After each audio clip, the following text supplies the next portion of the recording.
자, 함께 봉독할 하나님 말씀 출애굽기 14장 15절로 20절까지 본문 말씀을 교독합니다. 여호와께서 모세에게 이르시되 너는 어찌하여 내게 부르짖느뇨? 이스라엘 자손을 명하여 앞으로 나아가게 하고 지팡이를 들고 손을 바다 위로 내밀어 그곳으로 갈라지게 하라. 이스라엘 자손이 바다 가운데 육지로 행하리라. 내가 애굽 사람들의 마음을 강팍게 할 것인즉 그들이 그 뒤를 따라 들어갈 것이라. 내가 바로와 그 모든 군대와 그 병거와 마병을 인하여 영광을 얻으리니 내가 바로와 그 병거와 마병으로 인하여 영광을 얻을 때야 애굽 사람들이 나를 여호와인 줄 알리라 하시더니 이스라엘 진 앞에 행하던 하나님의 사자가 옮겨 그 뒤로 행하매 구름 기둥도 앞에서 그 뒤로 옮겨 애굽진과 이스라엘 진 사이에 이르러서니 저편은 구름과 흑암이 있고 이 편은 밤이 광명함으로 밤새도록 저편이 이 편에 가까이 못하였더라. 아멘. 하나님은 우리의 인도자가 되십니다. 우리는 하나님이 우리 인도자 혹은 가이드라고 하는 것을 그냥 막연하게 지식으로나 상식으로 아니면 관념이나 철학적으로 하는 것을 저는 원하지 않습니다. 하나님이 나의 인도자라고 하는 것은 지금 내가 가야 할 길, 앞으로 가야 할 모든 인생길을 하나님이 이끄신다는 것, 하나님이 인도하신다는 것, 여기에 바로 우리의 믿음이 있습니다. 지금 과연 하나님이 나의 인도자라고 우리가 그를 알고 있는가? 또한 그분을 나의 인도자라고 한다면 내 인생길을 그분에게 맡기고 의지할 수 있겠는가? 이게 바로 우리의 믿음입니다. 믿음이 있다는 것은 주일날 교회 와서 예배 드리는 것이 믿음이 아니라 내 평생의 삶을 하나님께 맡기고 하나님의 인도를 받을 수 있는 것. 이게 바로 신앙인이고 이게 바로 믿음이라고 말할 수 있습니다. 지난주엔 저희가 목자와 양의 관계를 통해서 하나님이 우리의 인도자라는 것을 말씀드렸습니다. 사실 목자와 양의 관계라는 것은 우리가 교리적으로 설정하고 교리적으로 우리가 하나님을 그렇게 지칭하는 것은 아닙니다. 하나님 스스로 내가 선한 목자라고 말씀하셨고 또 우리를 지칭해서 예수님께서는 제자들에게 내 양을 치라, 내 양을 먹이라 하시며 우리를 그의 양이다라고 표현을 하고 있습니다. 그래서 성경은 목자와 양의 관계라고 할 때 이 관계는 바로 하나님이 우리와 하나님 사이를 설정한 비유적 표현이다라고 볼 수 있습니다. 그리고 왜 하나님께서 왜 목자와 양의 관계로 우리를 설명하셨는가 하면 물론 여러 가지 요인이 있겠지만 양들은 목자를 떠나서 임의적으로 초원을 찾아다니는 게 아니라는 사실입니다. 만약에 목자를 떠나서 자기 임의로 자기 생각대로 푸른 풀밭과 쉴만한 물가로 찾는다라고 한다면 그 양무리는 적들에게 맹수들에게 먹잇감이 될 수밖에 없습니다. 그것을 이사야 선지자는 이와 같이 얘기하죠. 우리가 다 양 같아서 그릇 행하여 각기 제 길로 갔거늘 여호와께서 우리 무리의 죄악을 그에게 담당시켰다. 결국 인도자를 떠나서 각기 제 길로 가는 것을 성경에는 죄라고 규정하고 있는 겁니다. 내 인생길에 인도자가 있는데 인도자를 따르지 않고 내 임의대로 행하는 것이 얼마나 어리석은 것인가. 근데 문제는 우리 인도자가 눈에 보이지 않는다는 겁니다. 나를 인도하시는 그분이 보이지 않는다는 것. 많은 사람들이 보이지 않는데 어떻게 따라갑니까? 라고 얘기합니다. 근데 목자와 양의 관계를 보면 우리는 이해할 수 있죠. 양은 사실 시력이 굉장히 나쁘답니다. 그래서 목자의 얼굴을 보고 저분이 목자구나 이렇게 알 수 없다는 거예요. 목자의 모습이 먼발치 있으면 그게 목자인지 다른인지 분별 못한답니다. 그러면 목자를 어떻게 양을 이끌고 양이 목자를 따르는가? 그거는 시력이 어두운 대신 양들은 청각이 굉장히 발달되어 있다는 거예요. 그래서 성경에도 양이 목자의 음성을 하는 거로 목자를 따른다라고 되어 있죠. 그러니까 양이 목자를 따를 때는 눈으로 보고 따르는 게 아니라 목자의 음성을 듣고 우리 목자가 맞구나. 그때 따른다는 거예요. 그러니까 양이 목자의 음성을 알고 따라야 된다는 것은 다른 이가 양을 부를 때는 자기 목자의 음성이 아닌지라 도망간다라고 요한복음 15장 말하고 있거든요. 그러니까 우리는 항상 나를 인도하는 하나님의 음성이 들려야 됩니다. 비록 우리 양처럼 하나님을 눈으로 보고 믿는 자들은 아니에요. 하나님을 우리 육안으로 보고서는 저분이 여기 있구나 라고 우린 그렇게 하나님을 믿거나 하나님을 섬기는 자들은 아니란 말입니다. 비록 눈에 보이지 않지만 우리는 하나님의 음성을 듣고 하나님의 말씀을 듣고 그 말씀을 따라서 가는 것이 바로 우리의 믿음이고 우리의 신앙입니다. 그러니까 나를 인도하는 말씀이 있느냐는 거예요. 나를 이끌시는 그 말씀을 내가 듣고 있느냐는 거죠. 첫사람 아담은 하나님의 말씀을 들었습니다. 그가 하나님 말씀대로 살 때는 에덴 동산이라고 하는 그 환경에서 그는 평화롭게 살 수 있었죠. 그렇지만 유혹하는 자의 말을 듣고 하나님 말씀을 버렸을 때 그것을 타락이라고 얘기합니다. 온 인류가 범죄했던 그 범죄는 나를 인도하는 목자의 음성이 아닌 다른 이의 말을 듣고 따랐던 것. 이게 바로 첫사람 아담의 타락이고 온 인류의 죄악이 되었습니다. 예수님께서도 광야에서 동일하게 시험을 받으셨죠. 그런데 예수님께서는 시험하는 자의 말을 들었지만 시험하는 자가 40일을 줄인 예수께 대하여 돌을 떡으로 만들어봐라. 얼마나 달콤한 이야기입니까? 또 분성에서 뛰어내려봐라. 또 그로 인하여 네가 많은 사람에게 인정을 받을 것이다라는 것이 얼마나 현실적인 얘기처럼 들려집니까? 또 나에게 경배하면 천하 영광을 다 주겠다는 것이 얼마나 그에게는 귀하고 달콤하게 들리십니까? 그렇지만 그 어떤 말에도 예수님이 동조하거나 타협하지 않으셨어요.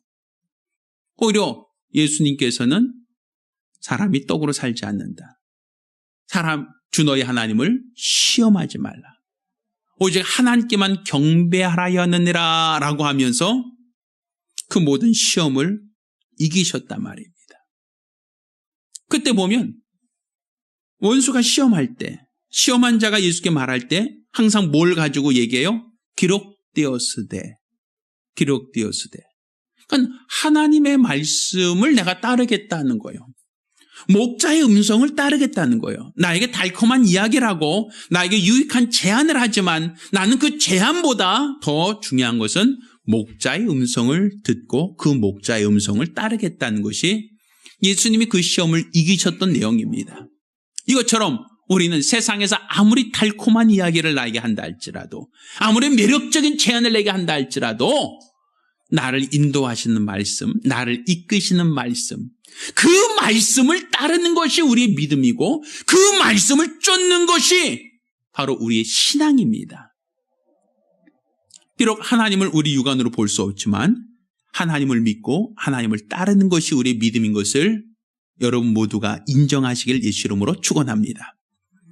자, 그런데 많은 사람들은 하나님이 나 인도자시고 나를 인도하시면 항상 푸른 초장과 쉴만한 물가로 인도하신다라고 하는 기대치가 있어요. 하나님이 나를 인도하신다라고 하면 항상 좋은 길로, 평탄한 길로, 또 아름다운 길로 인도하실 것이다라고 하는 그러한 기대, 사모함이 있단 말입니다. 따라서 예수를 믿으면 그분이 나의 인도자가 되시면 내 앞에는 항상 꽃길이 열려 있고 평탄하고 순탄한 길이 내 앞에 있을 것이다 라고 하는 그런 기대가 있어요. 많은 사람들은 이렇게 하나님의 인도를 받으면 그분은 실수하지 않는 분이시니까 그분은 분명 나에게 가장 좋은 길로 인도할 거라고 하는 기대치가 큽니다. 그런데 문제는 하나님의 인도를 받는데 그분이 나의 인도자가 되셨는데 그 인도를 받다 보니, 그분을 따라가다 보니 내 앞에 장애물이 나오는 겁니다. 내 앞에 위기가 찾아오는 겁니다. 내 앞에 어떤 어려움이 찾아오는 겁니다. 그럼 사람들이 이상하게 생각해요. 그때 사람들이 의심하기 시작해요. 이게 뭐야? 분명 내가 하나님을 따라왔는데, 분명 내가 하나님을 쫓았는데 왜 내 앞에 고난이 올까? 어려움이 올까? 문제가 생길까? 이 사람들은 갑자기 혼란을 느끼기 시작합니다. 갈등을 느끼기 시작해요. 내가 주님을 따라왔는데 왜 내 앞에 장애물이 있지? 왜 내 앞에 고난이 있지? 왜 내 앞에 환란이 있지? 왜 내 앞에 예기치 않은 문제가 산적할까? 여기서 사람들은 고민하고 의심하기 시작하는 겁니다. 내가 뭘 잘못했나? 부터 시작해서 하나님이 나를 인도하신다고 했는데 왜 내 삶이 이렇게 어려워질까? 힘들어질까? 괴로워질까? 낙심하고 절망하면서 의심하게 되죠. 우리가 읽은 이 본문에서도 그와 같은 모습을 우리는 찾아볼 수 있습니다. 자, 우리가 읽었던 이 본문보다 조금 더 앞에 보면 이와 같은 얘기가 있어요. 자, 14장 11절 제가 잠깐 읽겠습니다. 그들이 또 모세에게 이르되 애굽에 매장지가 없으므로 당신이 우리를 이끌어내어 이 광에서 죽게 하느뇨. 어찌하여 당신이 우리를 애굽에서 이끌어내어 이같이 우리에게 하느뇨. 12절 우리가 애굽에서 당신에게 구한 말이 이것이 아니뇨. 이르기를 우리를 버려두라. 우리가 애굽 사람을 섬길 것이라 하지 아니하더뇨.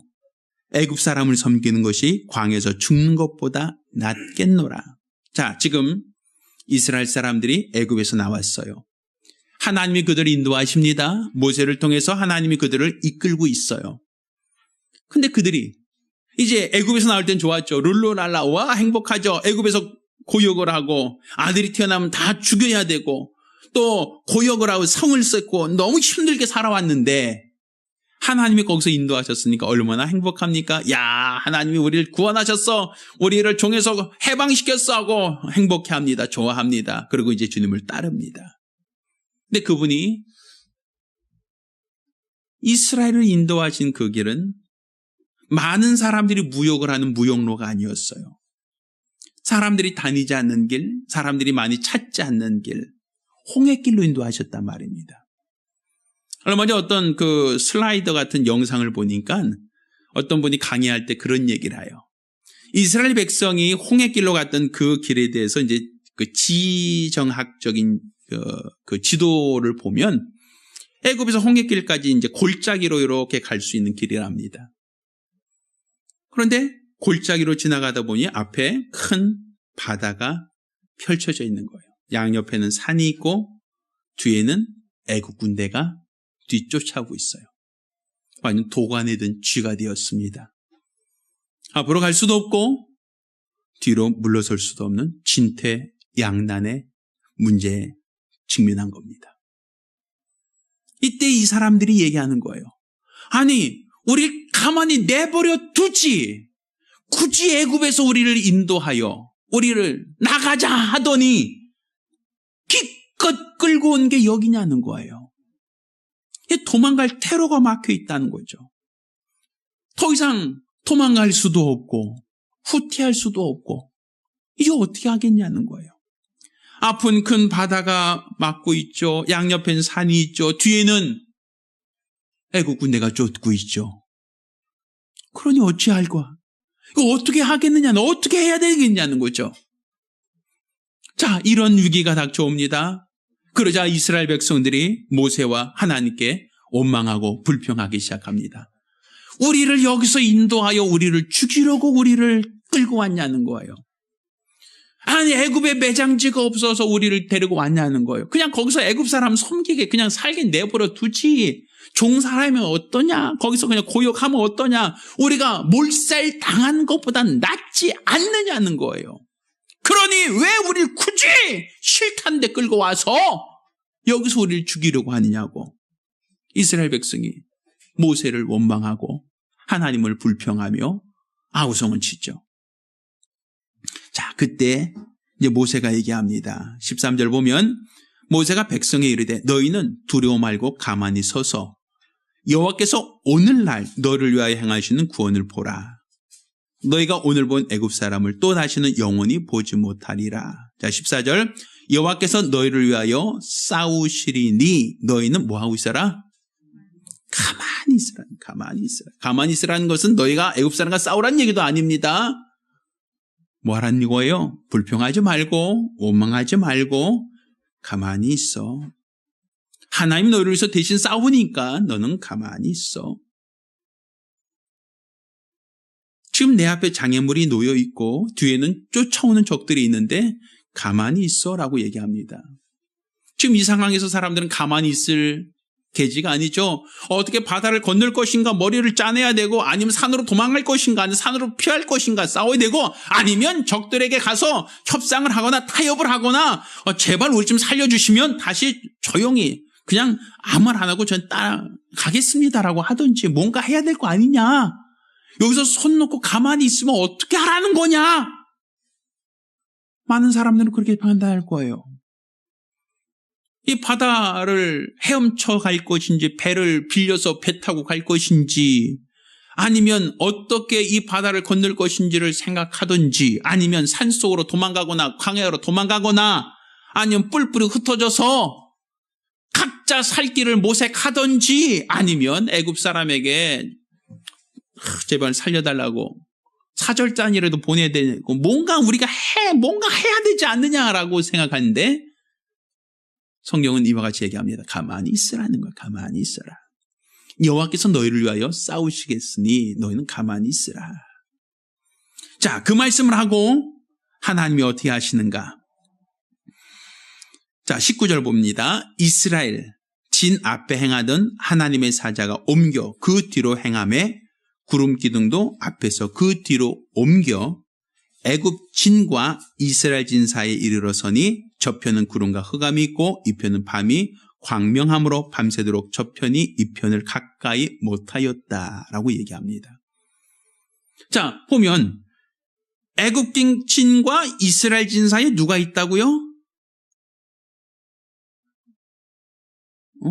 안 읽었나요? 자, 지금 이스라엘 백성이 가고 있습니다. 그 인도자가 누구였어요? 하나님이셨죠. 그래서 하나님의 사자가 이스라엘 백성을 이끌고 갔어요. 구름 기둥으로 이끌고 갔단 말입니다. 자, 뒤에서 누가 쫓아옵니까? 애굽 군대가 쫓아옵니다. 자, 그럼 위치상으로 봤을 때 맨 앞에 누구? 하나님의 사자, 그 다음이 이스라엘, 그 다음이 애굽 군대죠. 이렇게 따라오는 길이잖아요. 자, 너희 가만히 있으라 하더니 앞에 행하던 여호와의 사자가 뒤로 물러섭니다. 그리고 구름 기둥도 뒤로 가요. 그래서 어디 섰다 그랬어요? 위치가 이스라엘 진과 애굽 군대 사이에 여호와의 사자가 섰죠. 자, 여기서 보면 내가 너희를 위해서 싸우겠다라고 하셨던 하나님은 어디에 서는 겁니까? 나와 애굽 군대 사이, 나와 나를 쫓아오는 문제 사이에 하나님이 그 위치에 서겠다는 거예요. 자, 이것은 우리가 지난주에 목자 얘기를 했었잖아요. 자, 목자가 양을 끌고 다닙니다. 목자가 양을 인도하고 그가 푸른 초장으로 이끌고 갑니다. 그런데 그런듯 맹수가 들이닥칩니다. 맹수가 양을 해치려고 합니다. 양을 잡아먹으려고 합니다. 이때 목자는 어디로 와요? 목자가 맹수가 왔을 때 양을 미끼로 던지고 맹수가 양을 먹는 사이에 도망가면 그는 뭐가 되는 거예요? 사꾼이 되는 거죠. 그렇죠? 맹수가 자기한테 들이닥쳐서 자기를 해치지 못하도록 양을 떠밀어서 양을 먹이로 삼는 동안 자기가 도망간다 그러면 자기는 사꾼이죠. 그렇죠? 그런데 선한 목자는 어떻게 한다고요? 양들을 위하여 자기 목숨을 버린다라고 했으니 양과 맹수 사이에 누가 서는 거예요? 목자가 와서 거기에 서는 거예요. 예, 맹수가 모를 물지 못하도록, 누구를 해치지 못하도록, 양을 해치지 못하도록 목자가 양과 맹수 사이에서 포진하는 거예요. 오지 마. 양을 먹으려면 나부터 넘어뜨려야 돼. 자기가 싸운단 말이에요. 양들이 맹수하고 같이 싸웁니까? 뿔로 들여받고 이빨로 물어뜯습니까? 아니죠. 누가 싸우는 거 대신? 목자가 맹수와 대신 싸우고 양들은 앉아있는 곳으로 피신하죠. 같은 원리예요. 같은 맥락이죠. 하나님이 나를 인도하신다라고 하는 것은 그냥 막연히 인도자라는 것이 아니라 그분이 나의 보호자가 되신다는 거예요. 그분이 보호자가 된다는 것은 누가 나를 해치고자 하고 누가 나를 잡아먹으려고 하면 그 문제와 나 사이에 누가 하나님이 그 사이에서 적들과 맞서 싸우니 나는 안전하게 하겠다는 거잖아요. 지금 우리의 믿음은 하나님이 인도자라는 겁니다. 그분이 인도자라는 걸 믿는다면 지금 내 앞에 장애물이 있어요. 홍해라는 장애물이 분명히 있죠.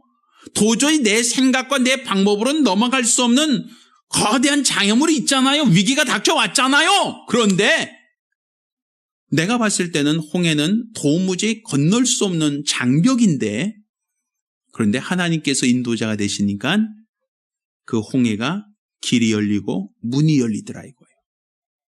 그곳으로 지나갈 수 있도록 문이 열렸다는 거예요. 자, 여기서 우리는 한 가지 생각해 볼 것이 있어요. 벽은 아무리 두들겨도 벽입니다. 벽은 아무리 두들긴다고 해서 벽 자체가 열리진 않아요. 그런데 문은 평소에는 벽처럼 닫혀 있어요. 근데 두들기면 열려요. 열리면 들어갈 수 있단 말이에요. 자, 우리가 생각할 때 내 앞에 있는 장애물이 있을 때, 내 앞에 어떤 문제가 찾아왔을 때 많은 사람들은 그것을 벽이라고 생각해요. 넘어갈 수가 없다는 것이죠. 내 힘으로는 저 도저히 넘어갈 수 없어. 저 홍해는 건너갈 수가 없어. 내 노력과 내 열심으로는 저것을 해결할 수가 없어 라고 얘기합니다. 그런데 그 장애물은 오히려 하나님은 어떻게 사용하십니까? 나를 보호하는 문으로 사용하시더라 이거예요. 나는 애국 군대가 쫓아올 때 그 문을 열어 나로 지나가게 하시더니 애국 군대가 쫓아올 때는 그 문을 닫아서 더 이상 나를 쫓아오지 못하게 하는 그런 어떠한 보호막으로 사용하시더라 이겁니다. 결국 지금 많은 사람들은 내 앞에 있는 문제를 뭐로만 느끼고 있기 때문에 벽으로만 느끼고 있기 때문에 낙심하는 거예요. 절망하는 거예요. 아니 나에게 이걸 어떻게 이런 문제가 나에게 찾아와? 어떻게 나에게 이런 문제를 허락하셔? 분명 나를 인도하신다면 좋은 길도 있고 편한 길도 있을 텐데 왜 나를 인도하신다는 그분이 길을 잘못 들었는가? 왜 나를 잘못된 길로 인도하셔서 이렇게 장애물이 많은 곳으로 나를 인도하셨는가라고 사람들은 그렇게 불평하고 원망을 합니다. 그렇지만 하나님 보실 때는 그것은 장애물이 아니라 문이었단 말이에요. 내가 너희를 안전하게 보호하기 위한 문이에요. 너희를 적들이 더 이상 쫓아오지 못하도록 너희를 보호하는 안전판이 되어진단 말입니다. 세상에서 위기라는 말을 많이 씁니다. 지금 위기야라고 말 많이 쓰죠. 그런데 이 위기에서 이제 위자는 사실 위험하다 할 때 위자예요. 위급하다 할 때 그 위자를 쓰죠. 근데 기자라고 하는 것은 기회 기자를 씁니다. 기회라는 거예요. 위기는 또 다른 기회라는 것이죠. 내 앞에 장애물은 장애물로만 우리가 존재한다면 우리는 절망이에요. 그 장애물을 우리가 건널 수 없기 때문에 우린 그 장애물 앞에서 낙심하고 절망할 수밖에 없어요. 그렇지만 하나님이 나의 인도자라는 걸 믿는다면 내 앞에 있는 장애물은 더 이상의 장애물이 아니라 나에게는 문이 될 수도 있어요. 기회가 될 수 있다는 얘기입니다. 나를 보호하는 안전판이 될 수 있다는 사실이죠. 또 우리가 지금 중요한 것은 하나님의 인도를 받고 있느냐는 거예요. 하나님이 나를 인도하시고 있느냐는 거예요. 그분이 어느 곳으로 가시든 그분이 나를 푸른 초장과 실만한 물가로 인도하신다는 것을 알고 믿느냐는 거예요. 성경에도 사망의 음침한 골짜기로 다닐지라도 내가 해를 당치 않는 것은 주께서 나와 함께 하심이라. 주께서 그 지팡이와 막대기로 나를 안위하신다. 분명 내가 사망의 음침한 골짜기로 다닐지라도 해를 당하지 않는다라고 기록하고 있어요. 분명 성경은 그가 나를 푸른 초장과 쉴만한 물가로 인도하시는데 그 가는 길에는 사망의 음침한 골짜기를 지나야 할 때가 있다는 것이죠. 그분이 나를 푸른 초장으로 인도하신다는 것이 거짓이 아니라 참말이라 말입니다. 근데 그곳에 가는 여정 속에 우리가 반드시 통과해야 될 이런 장애물이 있다라고 말할 수 있는 거예요. 그때 그 장애물을 만났을 때 낙심하고 절망하고 두려워하기보다는 나의 하나님께서 그 장애물에 문을 여신다는 것을 믿으시길 바랍니다. 그분이 나를 인도하신다면 장애물은 장애물로만 존재하지 않고 나에게 또 다른 피할 길이 될 수 있다라고 하는 걸 믿으셔야 된단 말입니다. 우리가 고난을 당하는데 하나님께서는 피할 길을 여신다라고 되어 있는 것처럼 내 앞에 있는 어떤 장애물도 하나님이 인도를 받고 있다면 그 장애물 속에서도 하나님이 문을 여시고 나를 이끌어 내신다라는 것을 믿으셔야 됩니다. 또한 뒤에서 나를 쫓아오는 적들, 뒤에서 나를 조급하게 하는 원수들, 그들이 아무리 나를 해치려고 하고 나를 우는 사자처럼 삼키려고 한다 할지라도 누가 나를 보호하신다? 하나님께서 바로 나와 적들 사이에서 그분이 도와주시니 넌 뭐 하고 있어라? 가만히 있으라고 얘기하고 있단 말이에요. 그러니까 우리가 하나님을 따르고 하나님의 인도를 받는 동안 우리 하나님께서 그냥 앞에서만 인도하신다라는 개념이 아닙니다. 혹여 원수들이 나를 해치려고 한다면 뒤로 물러서서 뒤로 와서 적들과 나 사이에서 나를 보호하시는 역할도 한다는 것을 그것을 믿으셔야 됩니다. 오늘 본문은 나를 위해서 싸우신다고 얘기하지 않습니까? 나를 위해 싸우신다. 나를 대신해서 나와 문제 사이에 항상 누가 있다? 하나님이 있다는 걸 믿으셔야 됩니다. 따로 세상에서 우리가 하나님의 인도를 받는 중에도 고난을 당할 수 있습니다. 문제가 찾아올 수 있습니다. 적들이 우리를 쫓아올 수 있습니다. 그렇지만 내가 하나님의 인도를 받고 있다면 내 앞에 있는 장애물에 문이 열릴 것이고 내 뒤에 쫓아오는 적들에게 하나님은 그 적들과 나 사이에서 나를 위해서 대신 싸우시고 있다는 것을 믿으셔야 됩니다. 이것을 우리가 안다면 우리가 하나님을 따르는 것이 얼마나 기쁜 일인가, 내가 하나님을 따른다는 것이 얼마나 안전한 일인가를 우리가 체험할 수 있습니다. 저는 금년도 내 영혼아 하나님을 알자라는 슬로건을 정하고 금년 1년간 설교를 하고 있습니다. 관념적으로 철학적으로 지식으로 하나님을 알자는 것이 아니라 내 일생을 그에게 맡겨서 그의 인도를 받자는 겁니다. 내 평생에 그를 맡기고 그를 따르자는 겁니다. 비록 내 앞에 장애물이 나타난다 할지라도 내 앞에 역경이 온다 할지라도 내가 하나님의 인도를 받고 있다면 그 장애물이 열리는 체험을 하자는 거예요. 내 뒤에 적들이 따라온다 할지라도 그 적들이 내 머리카락 하나도 손대지 못하도록 하나님이 나를 보호하신다는 이 분명한 체험을 갖기를 예수 이름으로 축원합니다.